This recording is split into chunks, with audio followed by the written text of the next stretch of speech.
Where do you find God? Almost sounds like a loaded question, doesn't it? I mean, if God was someone you could find, wouldn't everyone be out searching?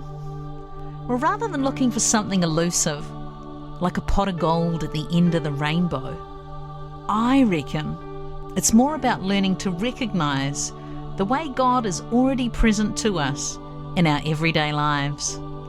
I'm Lizzie Oakes, and this is Where Do You Find God? My guest on the podcast today is Susan Maiava. Now, Susan is the co-founder of Fair and Good, an online ethical directory with a focus on social justice. Susan, welcome to Where Do You Find God? Thank you, Lizzie. Pleasure to be here. Now, you and I have chatted a number of occasions over the years, and I know you have a real heart for social justice. So can you fill us in on some of your background and your work experience? Back in 1984, I first went to Samoa as a VSA volunteer. And from there, I studied. I've been an academic studying development studies. I've lectured at Massey University in development studies. I've worked for NZ-Aid. I've moved into governance, particularly for the leprosy mission, also for Hagar, Church Missionary Society. So I've been and done everything, really. You have. Busy lady. Over those 40 years. It's been my life's work, really, has always been. I consider myself a global citizen, and that's just where God has created in me this sort of outward looking global perspective on things. And I have never been able to live just an ordinary life when I'm aware that other people just don't have the opportunities that I have, basically. And it's unfair and it's unjust. So I've always had to do something about it. I love that. Susan, in Acts chapter 17, verse 27, it says, God intended that they would seek him and perhaps reach out for him and find him, though he is not far from each one of us. So my question for you today, Susan, is where do you find God? Well, to answer your question, Lizzie, I have to go back a little bit about where not to find God.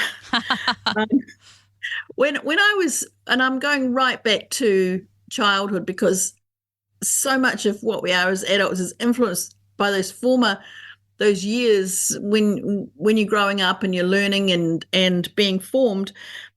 And I grew up somehow with a weight of expectation placed on my shoulders. Yeah. I was expected to be a scientist or an engineer or a politician. And at the same time, I was also haunted by the parable of the talents, that I was expected to invest my talents. So the messages were getting from my family background, from my church background, also the idea that I was a sinner. God was looking at me and seeing a sinner. And so there was this cognitive dissonance going on and this sense of weight of expectation. And I was seeking the wrong God because that's what I thought God was like. Right, that you had to live up to all these expectations and be a perfect Christian, have it all together, never make a mistake. That's right, and do and be something great, use my talents. Now, fast forward to a time when God showed me that I was the elder brother. Now, I'm talking about the elder brother in the parable of the prodigal son. Sure. And the Spirit just whispered to me one day and said, "You're the older brother." I was the older brother. So let's look at the older brother. And also there's another guy I'll refer to, and that is the guy that was given one talent. See, this parable of the talents has always haunted me. The guy that was given one talent is very similar to the older brother. Now, both of these had a completely wrong understanding of God's character and nature, and they'd become bitter and hard in themselves. The older brother felt that he worked hard, he did everything he was asked to do, and he wasn't even given a goat to have a barbecue with his mates. No goat for you.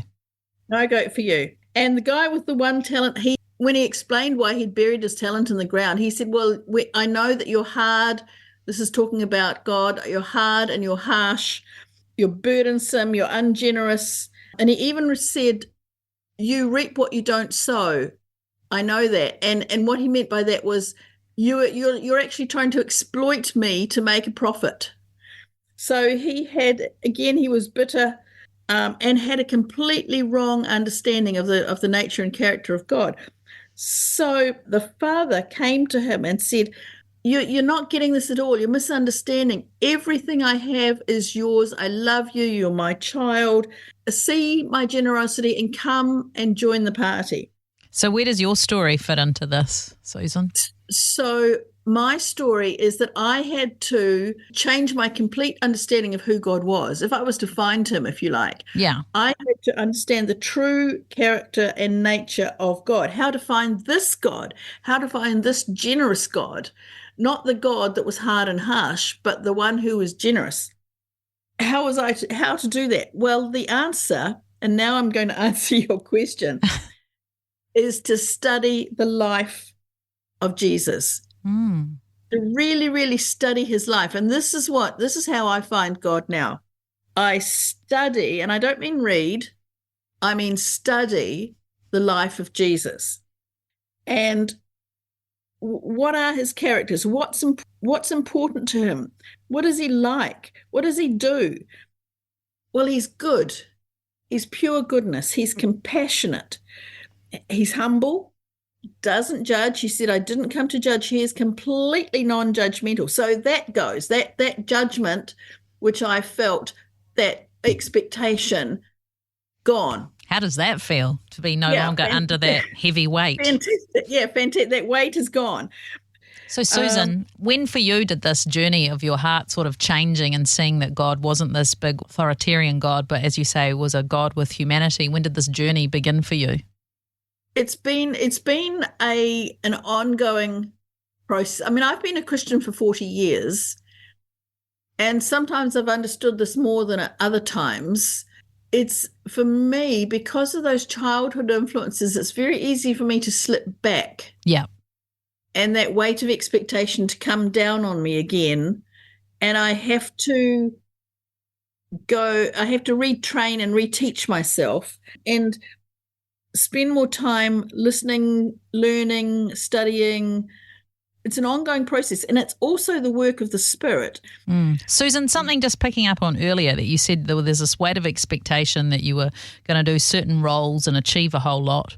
But interestingly enough, at the beginning of our conversation today, you told us about your background and how you have actually achieved a whole lot in your life.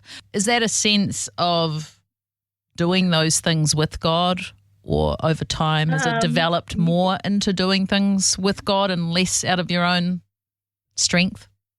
Yes, I think so. There's always I do face a lot of temptation to try and do it on my own strength. That's one of my sort of failings. And I read things like, there's a book called "The World Is Not Ours to Save," and I have to keep reminding myself, this is a real failure point for me, that I am trying to save the world. Yeah. Do you ever reflect on that? And you did touch on it, that Jesus only actually had a ministry for 3 years. Yes, 3 years.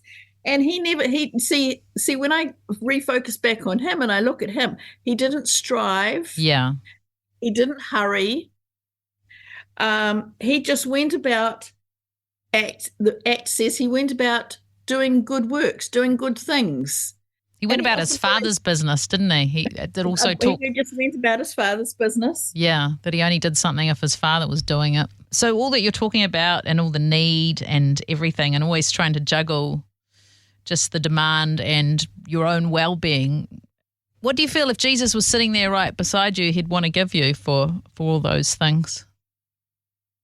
I think he would want me to surrender to him a bit more and stop striving myself, which is a constant battle for me.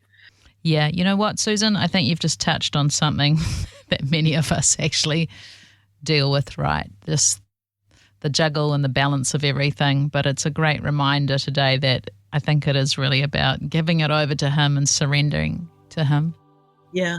What I do know is that if I didn't have him, I wouldn't be able to do what I do. I just find that the life of Jesus so fascinating, to study his life, the way he was so radical, the way he didn't keep the rules, but he did the right thing. Susan Maiava, thank you for joining me today on Where Do You Find God? Tune in every Wednesday afternoon at 4:30 on Sanctuary, or listen and subscribe via your favourite podcast platform and give us a review so others can find us.